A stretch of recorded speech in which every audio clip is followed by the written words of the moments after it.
So do me a favor and head over to pageantlaunch.com.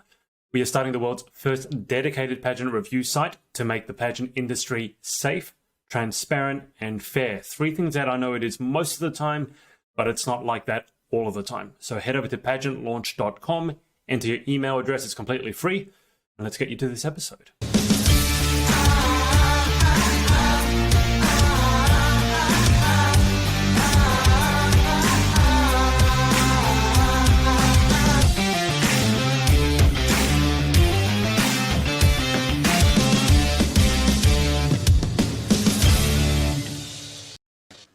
Hey everyone, it's Adrian from the Pageant Project, and I have a special guest tonight. Sorry, it's Friday night for you. It's early Saturday morning for me, Nadia.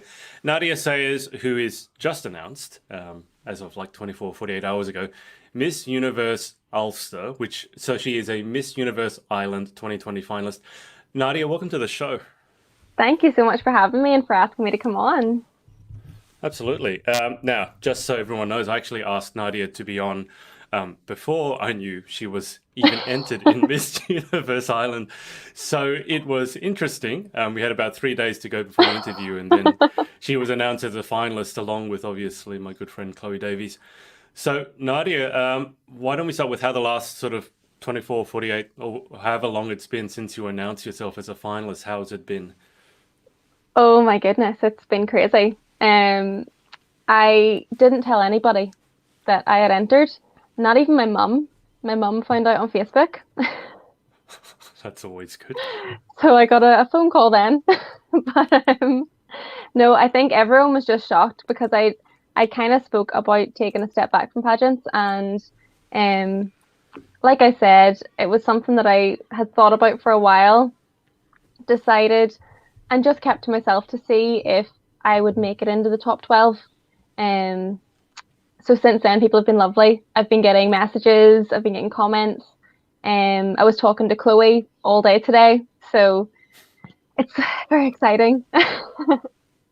You mentioned that you took a step away, and by no means you're the only person who's told me that. I mean, it's almost the norm for a lot of pageant competitors to take a bit of a break and then sometimes come back. And normally when they come back, actually, as I say, the comeback is better than the setback or stronger than the setback.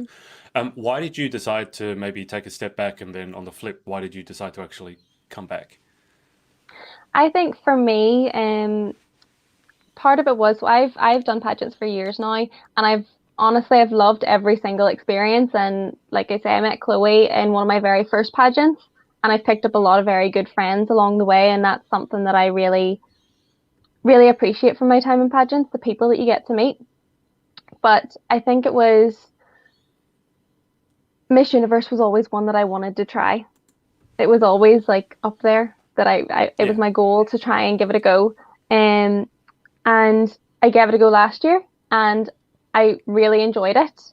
But then obviously I kind of was like, you know what, maybe that's me done now. Maybe that's me settled. And I'm getting, for the pageant world, for a miss, I'm getting older as well. A lot of systems I couldn't compete in now either. So I thought I'd taken a step back, and then it started to be advertised, and I started thinking, well, maybe I could just one more time. It's that pageant bug. And especially because it is Miss Universe and it is a goal. It's always been a big goal of mine for years to kind of compete there. And I learned so much last year, and I developed personally so much last year. So fingers crossed it can go the same this year. Can you just give us a brief overview as to your pageant history, as it says right below me, very helpfully, so I remember what I'm talking about? Because obviously, originally, I don't know if you saw, but I changed the creative, like the promo stuff for this interview from Miss Intercontinental Ireland 2017. So obviously, you've already won a national title and represented Ireland. So how did you get into pageantry in the first place, and what steps have there been up till now? I got into pageants kind of out of stubbornness. I yeah, Don't think it's I've ever always a heard really that one random before. one. Well, you'll remember it. Yeah. No, I started modeling when I was 16, and here in Northern Ireland, it was quite a small community. across the country that modeling and pageants weren't really a big thing here. There was never a massive community within on the island of Ireland at all. So I started modeling, went to university, and in university it was one person made a remark one day, because a pageant girl came up on our social media, and the person said, turned around and said, "Imagine you up on stage in a big dress like that." I was like, okay, okay then. So I entered Miss Earth about 2 months later. I'd never seen a pageant, Right. um, never followed one, didn't know anyone that was in pageants, but I gave it a go, and I really loved it. I really enjoyed it. So I competed in Miss Earth, I think it was 3 times. The first time was the Oh one that wow. I'd never seen a pageant or knew what it Yeah. was. So I went back twice. I placed the first time I got a modeling award, and then I placed third Hmm. the next year. And I kind of decided, look, I've done my best there, sort of thing. I couldn't see how I could have improved in that, so I'm happy to leave it like that. And then Yeah. there had never been a Miss Intercontinental here, and the year that it started, Hmm. um, I had seen it pop up, and I decided, well, you know what, maybe I could do this because in this pageant I could choose my own platform something that Right. I really cared about, Yeah. and I competed and had a great time, and I won. And it was a phenomenal experience. So I took a year out, maybe 2 years after that. Yeah. Um, yep, nearly 2 years. And then whenever I'd been watching Brittany, who'd taken over Miss Universe, so it's her fourth year now. So I've been watching how Hmm. that competition had kind of grown and what they invested in their winner, and how much they supported all of the contestants, and decided, sure, I'm not going to lose anything applying. But Of to be honest, I course. never thought I would get in last year, because I was like, oh my goodness, all these girls, and I'm just gonna like give it a go, I'll throw in an application. Um, so I think I was most shocked whenever I got into the finals last year. Then it brought us to this year. That's quite a history. What do you know what it was? I mean, you said you got into it in the first place because of stubbornness, Hmm. which again, I'm not. I guess maybe I've heard that sort of a like almost entering just to prove someone wrong. I can understand that, but in terms of catching that pageant bug, what aspect sort of trapped you or got you hooked? What aspect of pageantry? I think the main thing that kind of sucked me in and kept me going back was the community. Um, Yeah. like I always thought there is no pageant community here, but there is. Mm, It's quite small compared to other countries. Um, but it's a community full of really passionate, good people, I find, very supportive people. mm. And I learn a lot off from them, and I hope they learn from me too, whenever we talk about our different platforms. So I just really enjoyed the process of getting to know all these girls, and they do, as cliche as it sounds, they become like your sisters. Yeah. Yeah. So Absolutely. I mean, out of the 12, so the 12 finalists for Miss Universe Ireland, I mean, obviously, you know Chloe Davies. Do you happen to know any of the other girls as well? So I'd be good friends with Chloe, have been for a few years. I would know of Catherine Walker, Hmm. um, but other than that, I don't know any of the other girls. Okay. It Yeah. it might I've been watching a couple of the intro videos over on the Universe Island Instagram, and it seems like at least a couple of them probably are complete newbies to pageantry, which is great. Hmm. Not saying anything against that. Yeah. So it would certainly, yeah, it wouldn't surprise me if you didn't know them. Hmm. Nadia, let me just bring you up to date with the comments. And those of you watching this, I can see a bunch of you tuned in. If you have any questions, what was I going to say? If you have any questions, put them in the comments and I'll pass them on to Nadia. For those of you who don't know, it's like 6 in the morning for me here, so my brain is not quite working yet. Now, Michelle Clovis Beliveau has asked, where does the pageant that's probably bug come from, which I've just asked. I I don't know, budget cone. I think it's bug. I Budget? think that might be an autocorrect thing. Okay. So well, yeah, we've done that one. Julie here said, "I love it when you have these interviews. We can see how naturally beautiful and sweet they are. I am glad I saw your live right now. Stubbornness, you are so adorable." Thank Truth. you so much. I mean, on that note, I will say the Universe Island, when they announced you, they mentioned your red hair and the fact that actually red hair is basically becoming extinct. So Yeah. have you, I mean, there's a lot of, it's like talking about lawyers. There's lots of lawyer jokes. And when it comes to redheads, there's a lot of redhead jokes as well. Have you found the red hair, not just with pageantry, but just in general growing up, have you found it to be a source of like strength for you? And it's great because you're somewhat unique. Or have you been bullied for it on the other spectrum? Or have you sort of had both with the red hair? Oh, I think for me, it was something I really had to grow into. Definitely when I was younger, when you're in school, um, kids make jokes because it's something that's different. I think there was only two redheads in my whole year group out of maybe 60, 70 children. Um, but one, I developed a thick skin.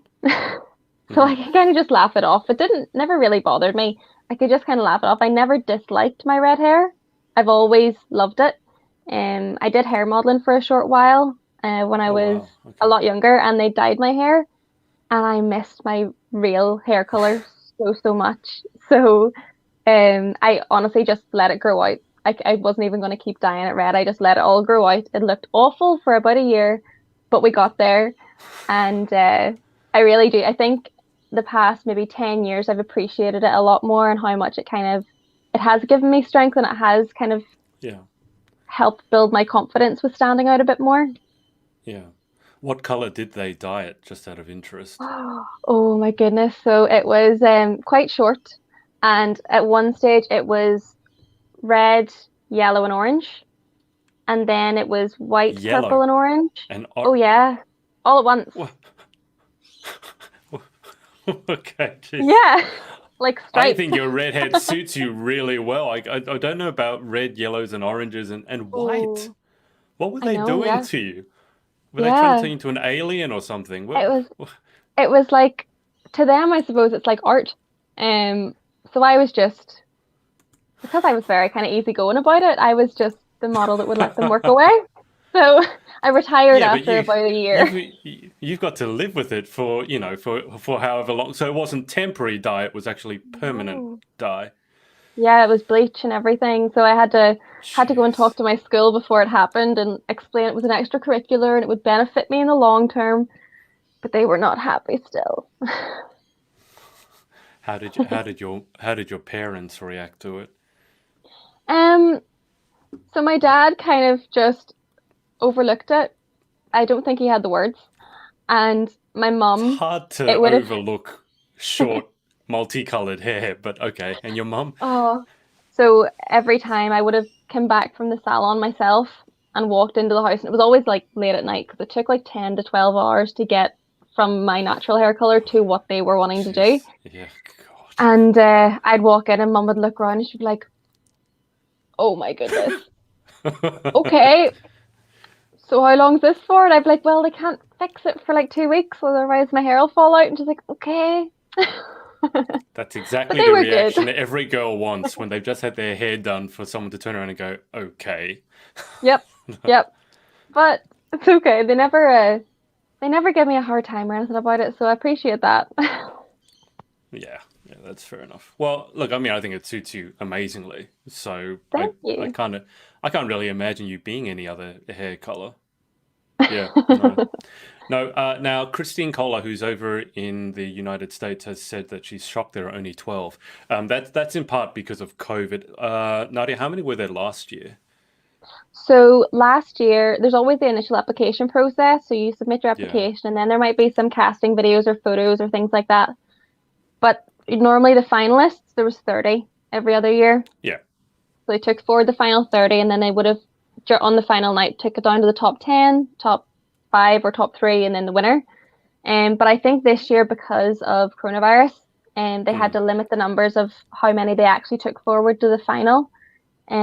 Just because there was no way, no matter what the restrictions would be, that they could have yeah. done anything really with 30 girls. just too many. Yeah.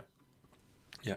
That's fair enough. I think that's a sensible choice. I mean, you Hmm. can imagine, I don't know how many, Christine, maybe you can tell me, but how many entrants in the United States there would be for Universe. I mean, it's probably hundreds, if not thousands. So, Ireland, the pageant community, I will imagine, is a bit smaller than in the United Hmm. States. Although every country, it's probably small compared to the United States. Michelle also in the comments has asked, what for you is the most important part of a pageant? So, well, with regards to what I find most important and aspect wise would be Hmm. the platforms. I really like learning about everyone else's platform and what they actually care about and what they're passionate about and why they're passionate about it. And again, it's one of the reasons why I really enjoy taking part in pageants. I think it gives you that space and amplifies your voice to speak more about the things that need spoken about and the topics that need brought up. Hmm. So I think that should be the core of any pageant, really. Yeah, yeah, absolutely. I agree with that. Otherwise, it sort of becomes a modeling competition. Exactly. Nothing against modeling competitions, but I just think that No, there is a difference. There should be a yeah, difference. they're different things. Yeah, absolutely. Now, on the topic of advocacy, am I right in saying that your advocacy is mental health? Yeah. Okay, and this is what I wanted to delve into a bit because mental health is always a pertinent topic, but especially during Corona and COVID, and especially in Ireland and the UK, Hmm. where you guys are basically in a second lockdown and going into a Yeah. lovely UK winter or Irish winter. Um, Yes. I, for one, am very worried. I don't know if you are. I'm sure you are, but I'm very concerned about mental health over there because I've seen some of the statistics about suicides and things like that because of Corona. So, can you, I guess, tell us just to begin with what got you interested in mental health in the first place? So I think when I first came across the mental health side of things was in school, and I started studying psychology in school, and then decided that that's what I was going to do further study on in university. So I got my bachelor's in psychology, but while I was in university, I began to really, really struggle with my own mental health. And I think it was something that I always overlooked until I'd experienced it more myself, which quite often we Mm, do because yeah, you're aware of it, but you're ignorant to the full effect yeah, sometimes unless you know someone close to you or you've experienced it. And going through that and seeing how long it took me to actually realize that I needed to talk to somebody or I needed to access the help and the support, and and then actually trying to find someone to speak to, and that whole then journey back up the hill sort of thing towards me yeah, feeling myself again. Experiencing that, I felt, okay, well, I want this experience to count for something else. I don't want it to be lost time. I want it to be worth something. I yeah, want to pull a silver lining from it. So I started advocating then for mental health, and for suicide prevention, and started volunteering for suicide prevention charities. So a lot of my work now is within mental health charities. And then last year, I graduated with my master's in psychological therapies and psychology. So it's kind of, I want it to be my future career, but I've also been there, and I've had family members yeah, and friends who have been there, and I've worked with people now firsthand who have been in the midst of really struggling, but I've got to see them come from that space to feeling themselves in a better version of themselves because they've been able to access the right kind of help. Um, and I just think that everyone deserves it. Everyone deserves to be able to do that. And everyone needs to know that it's okay to yeah, ask for the backup to do that. So that's kind of where my passion comes from. yeah. I mean, you mentioned earlier when we were talking about your red hair that you had or have relatively thick skin, which Yeah. obviously is a huge thing that we all need in today's in the modern age.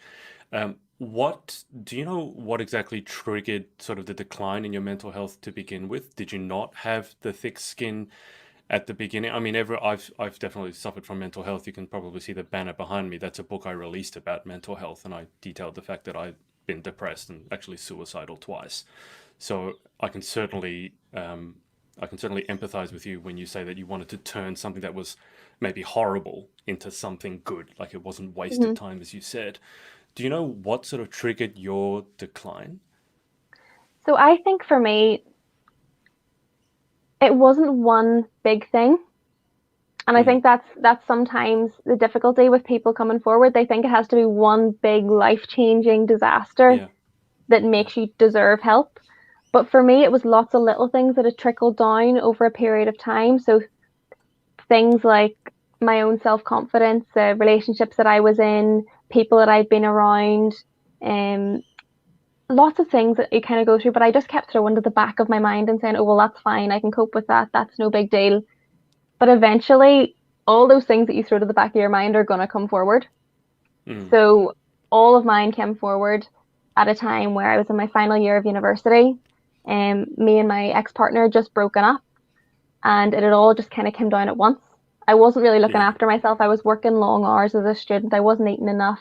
I wasn't like exercising. I wasn't trying to kind of do that self-care either. So I think that's kind of everything just built up for me and I fell apart all at once. So then it was a case of learning why all of that happened, learning that if something pops up now, I need to talk about it as it pops up, and then also yeah. looking after yourself the way you would taking your daily vitamins and going to the doctor, making sure Mm. you're doing your self-care and making sure you're checking in on yourself mentally as well. Yeah. It's so fascinating to me that you say that because it was exactly the same thing for me. It wasn't just one thing, it was multiple things happening at the same time. And it Hmm. just became too much. And I was probably in a similar situation to yourself, not really taking care of myself. But I think for me, the really interesting and vital question, and I want to ask you because obviously you've studied this at university, for people who are going through a tough time, and there's going to be loads of them watching this, and just in general, not just the pageant community, but the world, how do you know when to ask for help? Because obviously we all have down days. But Hmm. then, as you said, and has been my journey as well, at some point you just that downhill kind of slope gets too much, and then you suddenly find yourself at rock bottom, and at that point it's life or death. Hmm. In your opinion, how would you know, looking back on it, how would you know when to actually ask for help? If you like, is it a few bad days in a row? Because this is a thing for me. I've never really been Hmm. able to work it out. When would you ask for help? Okay, so firstly, I think everybody at some stage in their life needs to access some form of like I'm a big advocate for talking therapies or art Mm, therapy, music therapy, something like that. I think life in general is really heavy at times. yeah, If you're going through your whole life, you're going to be picking up weight. So you yeah, need to let it off at some stage. If you go by like the World Health Organization, they'll say if you're feeling low for 10 days to 14 days, then you need right, that's okay, you're technically depressed. That's okay, but I would say personally, say if you're starting to feel low or it's starting to, or even like the likes of anxiety, if it's starting to really impact your mm, life and it's coming up more and more frequently, if you notice that it's coming up more and more frequently, just talk to someone. Nobody is ever going to turn around and say, no professional should ever turn around and say, sorry, you're not unwell enough, or sorry, yeah, you're hopefully. too healthy to be here. Do you know what I mean? It should be a You're too case of happy, leave. yeah, it should be a case of, right, okay, well, what do you want to talk about? Because there might just be something, Mm, even though you don't feel like it's a big deal, maybe it could just be an hour or two, or even just speaking to a friend, yeah, and that's enough to kind of set you back up for a little while. yeah, But it's hard to identify, and that's why I think I'm always saying about keeping an eye on each other. If you can't keep an yeah, eye on yourself and monitor yourself, because it takes practice, look after your friend and get your friend to look after you as well, because you'll always notice it in a yeah. friend before you notice it in yourself. Yeah, yeah. Um, in terms of, I was going to ask something that I've forgotten now, but oh, that's what I was going to say. God, I'm sorry, my brain is not quite kicking in yet. Don't In you worry, terms of mine's just who, slowing down. I haven't had enough coffee, which is something else we should discuss. Coffee, but to bring it back to mental health for a second, you mentioned talking to friends, and I just wanted to ask you, would you advise talking to a friend or seeking professional help, whether it is, let's say, a free support line or an actual therapist or Mhm. psychologist? Because when I wrote my book about mental health, one of the chapters I wrote about is what to do when a friend approaches you and they say, Mhm. I'm depressed, or I'm going through a tough time, or God forbid they say they're Mhm. suicidal. Because I think a lot of people freak out, right? They Mhm. go, oh my God, if you come to me and you say that, I don't know what to do. Um, and I just wrote that it's really important just to listen and to give the person space to express themselves and just to validate that, whatever you're feeling, it's okay. You have a right to feel that way. Whether you want to stay there or not is another question. Just from your, I guess, because again, you've studied this at university and you've worked in it, would you advise people on the whole to go and seek professional help in the first place, or would you advise them to talk to a friend or a parent first? Honestly, I think it's very situational. I think Yeah. whatever you can do, do. Some people feel more comfortable initially going to a parent or saying to a friend. Hmm. Some feel more comfortable going to someone that has no idea about them, that they only see and talk to during their allotted appointment. Um, and I just think the most important thing is as long as you talk to somebody, if you go to a friend or go to a family member, you're completely right. As a friend or as a family member, just listen. Just sit there, be open, Hmm. let them feel their feelings. But I would always say, see if it's quite serious or it's something that's quite persistent, bring them to help, whether it's a helpline or a charity service or the state Yeah. service. Try and get them that help because I know waiting lists are incredibly long. Um, they are, so that's why I would try and advertise a lot of like free helplines and free charities that don't have waiting lists or might only have a couple of weeks waiting lists. I actually have a highlight on my Instagram as well. I'll have a little list of them for local ones. Right. And I was going to actually ask you, so for your local area, for Ireland, in terms of, I had no idea the waiting lists were that long. In Australia, I guess the waiting list, I had a good friend who helped me write that book and she had to seek help. And the waiting list was 2 weeks. So she actually booked in for two separate services at the same time when she Hmm. initially started her recovery. And that was, she always said that was fortunate for her because the first person she went to was actually pretty horrible. Yeah. So she was very glad she booked in the second one. But in terms of the resources available, mental health wise, in Ireland, free and otherwise, Hmm. what are the ones that the first ones that you would advise going to? Well, I would always say, always try, always get an appointment with your doctor. Yeah. Again, waiting lists within your actual doctor services can be really long, but I think it's always best to get that appointment anyway, get put Hmm. on the waiting list, and then Yeah. go to the likes of a local charity or use a helpline in the interim. Hmm. Because it could be that maybe there's some more specialized services within the doctor service that you Yeah. can avail of, but it just might take a bit longer. So while you're waiting there, you could go to the likes of a charity and talk to a counselor or talk to a psychologist for that 8, 10, 12 weeks that you might be waiting. Yeah. Is there something that can be done in order to shorten those waiting lists? Is it a question of raising more funds? Is it a Oh, governmental thing? Oh, here we go. well, no, I think it is. There's a lot more funding needed. Again, I don't know where that comes from or where that's to come from. It is very underfunded. As well, I think there needs to be more money put into recruitment of therapists. Hmm. Because even for me, if trying like I keep an eye out to for the likes of applying for trainee positions, and there's only a couple few advertised every year up here. Oh, So okay.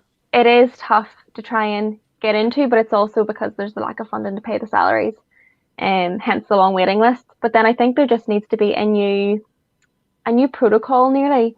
Because Hmm. sometimes what you'll find is if people are in trouble with their mental health, they'll be brought to A&E, and A&E is not a place for someone who's struggling to sit. It's really just they're being brought there to keep them safe for that time. Yeah. Um, Whereas I think if there was a hub, a central hub in each county or in every other county, Hmm. that was a safe unit that if someone is really struggling, they can go for the night or they can go for 48 hours and get the support that they need to keep them safe in that time frame, Yeah. then that would make a massive difference. That and also early intervention, which is something I'm starting to work a lot more in. And we're always very, in the past, we've always been very reactive to it because I suppose we didn't really know much better. But I Yeah. think we need to start making sure that we can be proactive and trying to teach children and young people and even adults now that trying to teach them the tools that they Yeah. need to kind of get through life, and try and get rid of that stigma. I think if people understand the tools and you start the conversation with these children, then the stigma is going to deplete as they get older anyway, because it'll be a normal thing for someone to say, just feeling a bit anxious today. I Yeah. think I'm going to go for a walk, or I'll go and visit my friend. And whereas even when I was in school, I don't think I ever would have heard anyone say, "Oh, I'm feeling a bit anxious. I just need to take a step back." Never. Yeah. Yeah. Well, I think it's as they say that, an ounce of prevention is better than cure. So, and definitely if we can talk about it, and talk about it without that sort of stigma or embarrassment, because I have to think that there's no one who has not struggled with their mental health at some point Hmm. in their life. I mean, if you haven't, then that's great for you, but especially going through this year, I got to imagine that everyone has struggled with their mental health to some extent. Nadia, let me just bring you up to date with the comments because I've been ignoring them for a while. Now, Okay. Diana, who just happens to have the same surname as yourself, has said, "Future Miss Ireland, no question, beautiful and eloquent." I'm imagining Diana, you know Oh, Diana. Is this your mum or? that's my aunt. Yeah, that's my aunt. Okay, there you go. Got the family support going on. Christine has about the universe and how many there are. She said state finalists at Illinois, so Chicago. The state has averaged 60 to 120 over the past 10 years. So there you go. Yeah, it's a lot bigger in the United States, Christine. I mean, that boggles my mind, even talking from Australia. And Julie has said, "I can empathize with you. I love that statement as it relates to my current pageant platform." Thank you for saying that. Guys, if you have any questions about mental health or pageantry or anything, just put them in the comments and I'll pass them on to Nadia. Nadia, final question about mental health, just so we can talk about something that's not more important, but maybe something that's a bit happier. Because mental health, Yeah, a bit one later. of the, because I used to work in mental health, and honestly, I needed to step back from it because it's just so heavy and draining, and you Yeah. hear horrible story after horrible story. Even though you can make a difference, it's just like, oh my God, I need to take a step back. Where do you see yourself working, or where would you like to be working, let's say, in a year's time, in 5 years' time, if Corona disappears today, Hmm. hopefully? Where do you see yourself working in terms of mental health and your career in general, in the long term? So I think within the next couple of years, I kind of want to focus more on one, developing my research skills and my research report skills. But also I want to be back working with I want to be working with young people, but within the Mm. early prevention, and with getting them talking, getting their ideas, finding out what they're thinking, because there's no point me turning around and saying, "Oh, well, this is what you're going to go through and this is what's wrong." They need Yeah. to tell me. They need to tell me what they need help for. And then just trying to build up those links. And then I think longer term, 10 years or so, I would love to be a qualified psychologist, working one to Mm. one with clients, and been able to actually provide the therapy and feel like I'm playing a part on that end as well. Yeah. How much more study or certification is there involved in you becoming an actual qualified psychologist? Because you've already done 3 or 4 years of tertiary study. So for a lot of people, they would think that should be enough. Is there additional qualification involved in becoming a Oh, proper, well, you think so? No, there's a few different ways of going about it, but as of now, I could apply for an assistant psychologist post, mm, and get experience in assisting a fully qualified psychologist. And a lot of the time, people will go for their doctorate, mm, to try and get that. But at the moment, I'm volunteering. Well, I'm in the process of starting to volunteer for a text crisis line to try and build up some oh, client wow, hours okay. as well. Yeah. So that'll build my one-to-one hours. So that's what I'm really focusing on now. Right. So it's kind of a matter of getting your sort of hours, like we have with our driving license here in Australia. You need a certain number of hours before your license. So is that how you Yeah. become qualified? Is you need to get the hours? It's a kind of a mixed bag. You need to be able to get into the likes of an assistant post and then go for the likes of a doctorate. It depends on what kind Right. of therapist you want to be. If you wanted to be a Right. Okay. psychologist, that's what you need to do. But as of now, I could do CBT training, and then which is one course Okay. for one more year.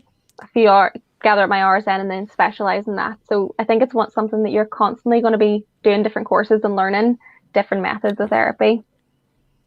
Can I just say from an initial sort of impression, given how long the waiting lists are and given the huge problems with mental health generally and particularly in Ireland, and how few positions there are and how difficult it is actually to become, registered. It sounds like something needs to change there. If you don't have more psychologists and you don't make it easier for, I'm not saying you shorten the qualification process. Obviously, you want people who know what they're doing, but it Mhm. sounds like you got to jump through a million hoops to get to the point where you can actually help people. Yeah, for psychology, to become a psychologist, well, from my experience, it's not a linear path. You know what Right. I mean? There's a few Yeah. different methods of trying to get there, but it takes a while. It's a long road to go down. And again, I just think a lot of it comes back to there's not that much funding in the end Yeah. for the more junior trainee positions. Whereas if there were a lot more of those, then people obviously would get trained up Yeah. and through a lot quicker. Yeah. Yep. Well, stay the course because obviously you're going to be very, Yeah. very needed, especially this year and whenever this godforsaken pandemic deserts us. Anyway, let's talk about something more uplifting. Let's talk about coffee. Just completely Okay. smoothly transition. Okay. That was a smooth segue. Coffee. Yes. How do you take yours? Oh, it just depends. So typically I don't take dairy. Okay. So if I want a nice coffee, I'll get maybe a flat white with oat milk in it. It's very good. Or sometimes just Hang on. black if it's a nice coffee What's it? A flat white without milk, isn't that just a black with coffee? no with oat milk. Oh, okay. I thought you said Sorry, without milk. There you go. The I accent spoke has too thrown me fast. off finally. I was actually saying a flat white without milk. It's like that's a black coffee, right? Okay, with Pretty oat milk. sure. Yeah, so that or sometimes if it's really nice coffee, I just take it black. Yeah, yeah. I'm a black person myself. I often, when someone offers me milk in my coffee, I often say, don't you dare ruin my coffee with that stuff. Um, how many of the non-dairy alternatives have you tried? Because very often they don't froth quite the same as normal milk. So have you run the whole gamut of oat, almond, soy? I don't know what you guys have over in Ireland. Yeah, so oat is my number one.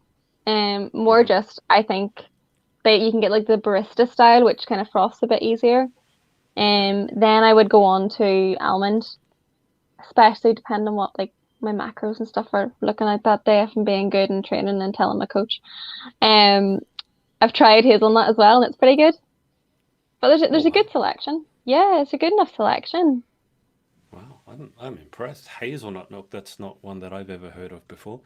Um, when you when you do have your coffee, I mean, how do you make your coffee at home, or do you not make coffee at home? Yeah, I do. Um, it's been a bit of a point of contention in my house. Because I really like to make coffee at home. Hmm. And especially whenever all of this happened, I was like, I need to be able to have at some Yeah, stage a cup of coffee. I'm working from home now. I need to have a nice cup of coffee at some stage. I yeah, know, first world problems.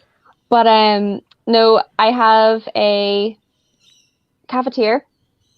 I have a coffee machine with like the pot coffee machines, hmm, just with the filter. yeah. And then I have like a barista style coffee machine as well. So you have three machines. Well, two machines and then like a little cafetiere.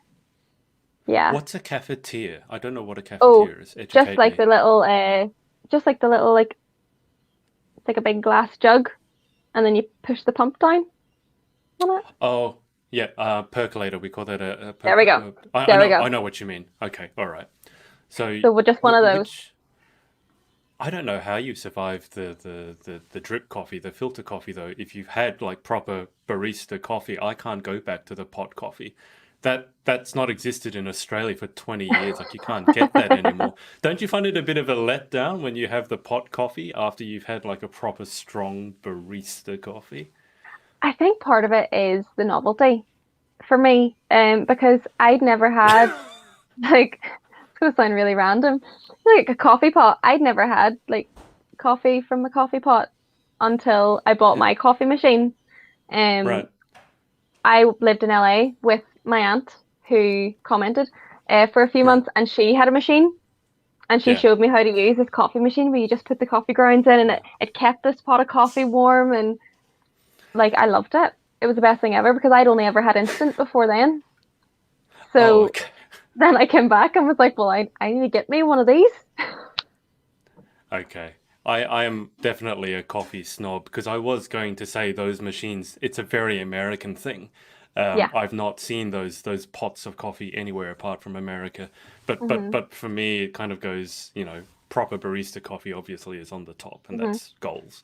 Then the pot coffee is kind of here. I think the percolate press machine is a bit above the pot machine, Yeah. and then instant coffee is sad and by itself at the bottom. I only have instant Yeah. coffee as a completely last resort because it just doesn't do it for me. You It's just mentioned not the also same. counting your macros. Yeah, your macros and your trainer. So are you doing a lot of training? I mean, not just for pageant, but are you doing a lot of personal training as well?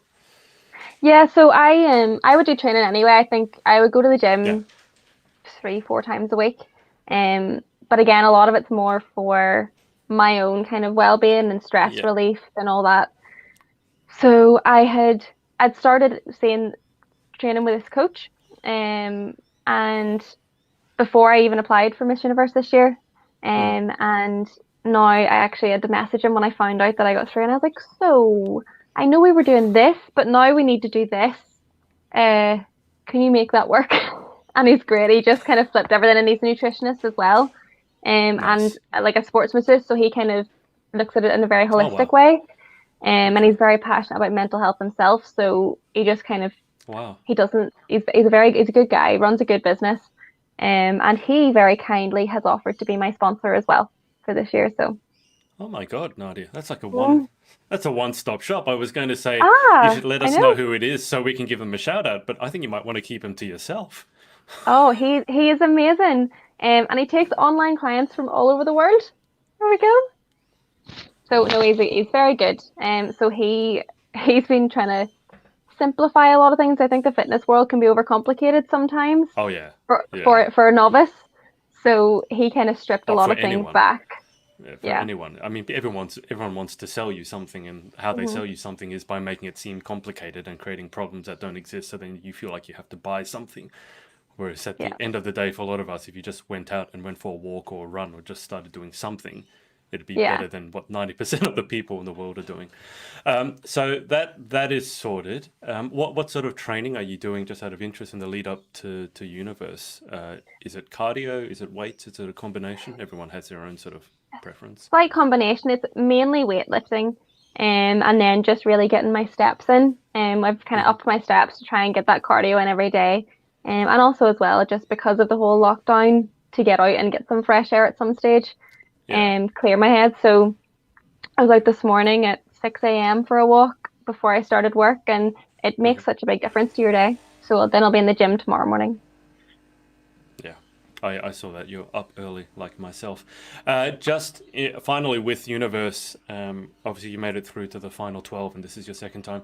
Do you have any specific goals for yourself in terms of where you'd like to place, or are you just happy to make it through and you're just going to enjoy the process for what it is? Oh well, obviously I'd love to win it.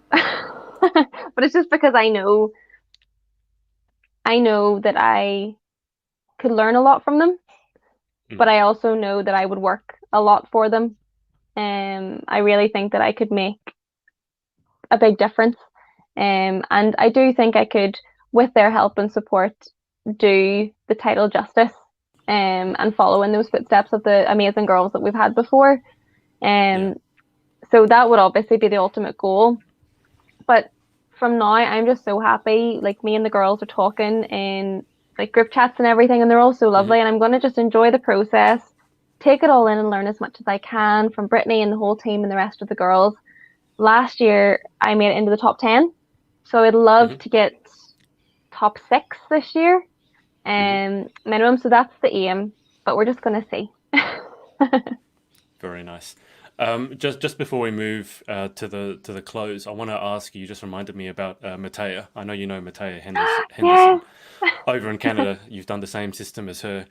Can you tell us about your friendship with Matea? Because what sparked it is I asked Matea. I don't know if you saw this, whether she was competitive, and she quite enjoyed that question. And she said, Mm. Do you want me to tell the truth or do you want me to lie?" And I think she might be one of the most competitive people I've ever met, and I've met a lot. So tell us about Matea and your friendship with her. Well, I'm glad you said that and not me. She Matea is said it. really competitive. She, not me. I But asked her how competitive she is, and she started laughing. I was like, okay, I know what the yeah, answer's going to be. no, Matea is a competitive person, but in the best way. Yeah. She is competitive, but she motivates other people. We met whenever we traveled to our finals together, internationals together, and we kind of just gravitated together from the airport Mm. in Istanbul and stuck together until we had to leave. Oh She wow. also loves coffee. We Yeah. bonded No, a that's lot yeah. over that. We Yeah. snuck off for many cappuccinos. Because you weren't getting much sleep, so it was the only thing really. We were trying to keep ourselves going. But Matea she is just, there's some people I always think they're just sunshine. Their hearts are just golden. And she's one of those Mm. people who she just wants to put good into the world. She wants Yeah. to support everyone. She wants to help everyone. And she'll do it because she's got the drive and the motivation and the competitiveness to Yeah. do it. So, 100%. Yeah. oh, I love her. She actually messaged me the other day and she was like, you did not tell me this. We need to have a call." Like, okay. Yes. uh, how competitive are you, Nadia? I mean, you've got the red head, so the red hair, so the stereotype is for you're fiery, competitive, and feisty and stubborn and all that stuff. So how competitive are you? I think I'm a happy middle ground. I never really was a competitive person. I Hmm. kind of always just focus more on the journey. And then whatever I get, I get. But I do think over the past few years, I have had a lot more drive to achieve when I actually set myself goals now, so I have a lot more drive to achieve them. And the way I Yeah. think of it is I'm just going to make sure that I do everything I can so that if I don't hit that goal, I can't regret not putting my all in. If Yeah. that makes sense. Yeah. Yeah. Absolutely. I think the worst thing in the world to feel is regret. Yes. And you never regret the things that you've tried, only the things that you never tried. Now, speak of the devil. I didn't know she was watching, but Oh Matea has said no. to Laura so much. Matea, if Oh. you're dressed up or whatever, I mean, you look fantastic as it is. But if you want to jump on the call, let me know. I'll message you the link, and you can say hi to Nadia in person. Or in fact, if you just want to jump in on the audio, Matea, let me know. I'll send you the link, and you can Hmm. just say hello to Nadia. We can do a call-in show, Matea, all the A way from reunion. Canada. Yeah, yeah. You don't need to. So you don't need to appear in video, Matea. But if you want to just say hello or ask Nadia a question to put her through her paces, Yeah. then just let me know and I can message you the StreamYard link. And Chloe Davies, hey, I'm so sorry I'm late to the party, guys. Be fashionably late Aw. as always, Chloe. Yep. Always. You saw the jalapeno thing, right? With Oh, I'm a big supporter of you streaming it live so I can watch. Yeah, definitely. you're a big supporter of me killing myself by eating. How does she? What? Why does she? How is she able? I don't know the why. Or like, how is she able to eat these things? How do you just eat Like, jalapenos? I love jalapenos, but I thought she meant maybe she would eat like 16 is the record. I thought she'd be like, oh, well, I could get 18. And then I read on her Yeah, story earlier, she said, oh, I used to eat them just out of the jar yeah, before school. I was like, that's next level, yeah. Chloe. Yeah, she eats jalapenos and sweet corn. Just Oh, yeah. those two put in a bowl together with cheese. Now I remember as a Yep. meal, and I don't know how it doesn't take the roof of her mouth off. If you Um, fo anyone that's watching, if you follow her, you'll frequently see bowls of sweet corn and jalapenos on her story. yeah, yeah. I don't know if it's healthy, but anyway. Matea has said, "Oh my gosh, I'm just running out the door. I wish I could." Okay, Matea, take care next time. And Chloe is laughing. Chloe, I need to prepare myself for this because I'm not. I'm okay with. How are you with spicy food? I love spicy food. I'm not Chloe Okay. level, but I love spicy food. Okay. And I just need to ask this because it keeps coming up. Do you like curry sauce? Curry sauce. Yeah. Okay. Do you ever eat Chinese in Ireland? Yes, quite often. And what? Okay, so what's the number? What are the favorite dishes you would order from a Chinese restaurant in Ireland? Oh, I don't order curry. Um, I get like salted chili chicken, maybe, or honey chili sauce. I like Indian food. I'm a big fan of Indian food. Okay. All right. I'm just see Chloe. That actually sounds like proper Chinese food. Chloe has shown me the menu for the Chinese restaurant in Derry, Oh and no. I'm looking at it going, "That's not Chinese," and she keeps going, "It's not. My whole life is a lie." Anyway, and then she said, "Love you guys so much." Chloe, thank you for tuning in, and thank you for Yeah, always thank you so providing the much. laughs. Okay, Nadia, before we move to the final 10 questions, I'd like to give you a chance to shout out or say thank you to the people who supported you, not only through pageantry, obviously, but just in life in general. So is there anyone that you want to give a shout out to? Oh my goodness. I've been so fortunate. There's just so many. All of my girls, the likes of Chloe and all the girls that I competed with, the girls even I competed with last year, they've all been messaging me and they've been so supportive. And my mum and my family, they have stuck it out every pageant I've done. They've dealt with all the hair extensions and makeup and mirrors flying everywhere, so they're trippers. Also, I just want to bring up the fact that during lockdown, you actually were proposed to, and you said Yes, yes. yes, I was. So, um, without divulging too much of the detail, how did the proposal happen? Can you give us the details? Uh, it was it was actually, bless him, he tried to propose, he planned two different proposals. Planned a proposal and then In then case you the said restrictions no happened. to the first one? Oh, Oh no okay, no right. no In case because she says no, I'm gonna try again. All right, got no no it. no we couldn't travel, so he had to stop the Yeah, first one, and then he planned right. another one more locally, and then full lockdown came in, and so then he had to rethink again. Mm. He didn't have the ring. He had to try and get the ring delivered to the house during lockdown, and there was a few different times that went wrong. Oh no. Um, but it ended up we were dropping off care packages to Hmm. his family, and we dropped it off, and they'd set out like a fire pit outside so that we could like keep warm and shout over to them while we were dropping groceries off.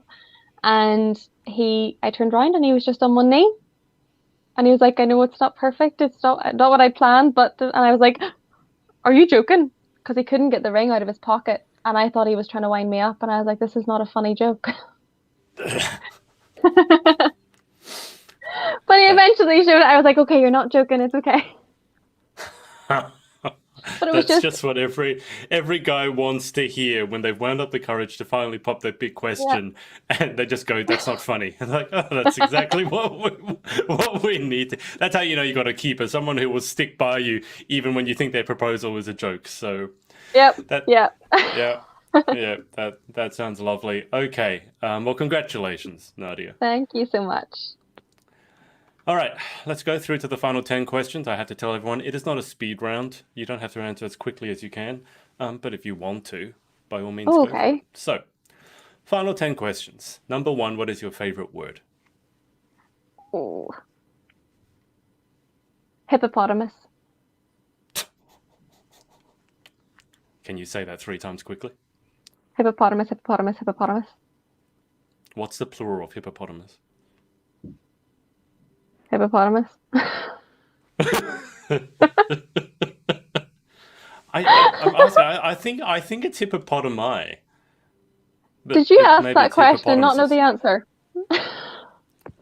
I don't I don't know. know. I was gonna say Neither. hippopotami, but that did not sound right. So I thought maybe it would be like Well, sheep, where one is the same as yeah, the I plural. don't know. We'll I, find I out wonder after. what the Yeah, we'll Google that. Okay, question two. What is your least favorite word? Ooh, moist. Uh, yeah, yeah. Don't like that. I don't know. It's. I believe me, I've interviewed over 100, like probably over 200 people now, and the number of times that word has come up, and I've met people who literally can't say it. Like if they say Oh, it, it's like really? they can't, they literally can't say it. They hate it that much. So You see the disgust in their face. yeah, it looks like they want to vomit. Anyway, question three. In life, what gets you excited or what turns you on? Um, I think something that gets me really excited is having good people and meeting good Mm. people. And it's something I think I value a lot more the past maybe 5 years of my life. I think as you get older, you notice a lot more and Yeah. you focus more on the quality of people there, and Mm. you don't have to have known them forever. Sometimes you've only just met them, but you just know they're good people. So Yeah. yeah, I get super excited and I'm very fortunate to have a really good circle of awesome people. Yeah. Quality over quantity, as I say. Exactly. Okay, so that's what turns you on. What turns you off? Rudeness. I just don't think there's any need to be rude to anybody. So I don't know. If I see someone being rude, I would automatically just like, maybe they should rethink how they said that to that person. Especially Yeah. quite often, say if you're in a restaurant and someone's being Mm. rude to the staff or Yeah. any workplace, it's not good. It's not good at all. Yeah. Question 5. What sound or noise do you love? Mm, oh, like a fire crackling. Mm. If you light a fire, it always reminds me of Christmas. It's the only. Well, I guess you being in Ireland, yeah, that makes sense. We don't have fires here in Australia at Christmas. It's way too hot. But I keep saying that having a crackling fire is the only thing I like about Christmas, about winter, not about Christmas, because I'm not generally a winter fan. Are you a winter fan, a summer fan, or are you one of those people who's going to tell me spring or autumn? Mm, see, the thing is, we rarely get like summers that are In summers. I was going to say, You know what I mean? So you don't really have a yeah, choice. You're it's an all year round thing. At the minute, I don't really like this kind of transition where it's getting kind of really crisp and cold. I yeah, like it to be one or the other typically because you know what to dress for then. And I'm a cold person anyway. I'm always cold. yeah. Okay. Well, I mean, the weather over there, you don't like the word moist, but that's how I keep describing like UK weather anyway. I've had a little bit of Irish weather, but it just seems Mhm. interminably moist and damp the whole time. So, Sometimes, yeah, but then sometimes you yeah. get those really like fresh days. That's like I it's haven't so nice. I haven't had one, so I No, will you have to try and find one. It's rare for me to go to the UK and just go, oh my God, the weather is so nice. good Anyway, luck finding one. exactly. Question 6, what sound or noise do you hate?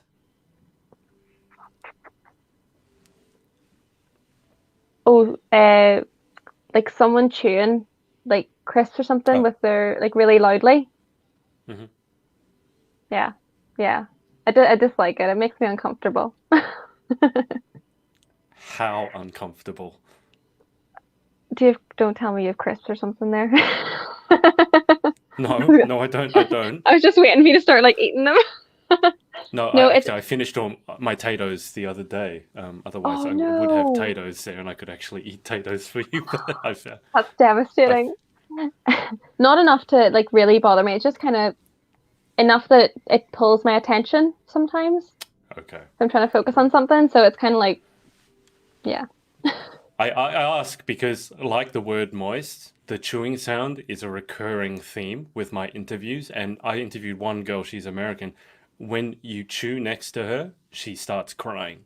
That's how bad her reaction is, Oh specifically no, the I'm not that crunchy bad. sounds. So I just wanted to, I No, wanted no, to ask. no. I won't cry. I won't cry. Okay, all right. Um, Question 7. If you could have any one superpower, what would you pick and why? I would I would like to be invisible. What, like be able to choose when I'm invisible, not be invisible all the Hmm. time. I've thought about this quite a lot because I like to travel. I just can't afford to travel as much as I'd like. So I think I could like sneak onto planes and then, you know, Okay. free I flights. always worry. I always worry about the people who say they want to be invisible because I always think they're the mischievous ones.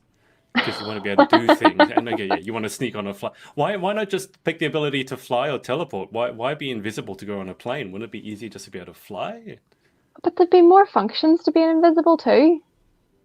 Like, imagine you're going for a job interview. You could sneak in with a person before and see what they're going to ask, Okay, all right. you know? As I said, the ones who want to be invisible, they're always the mischievous ones that you got to keep an eye out for. So, uh, Let's move on. Question 8. What job or occupation other than your own would you most like to attempt?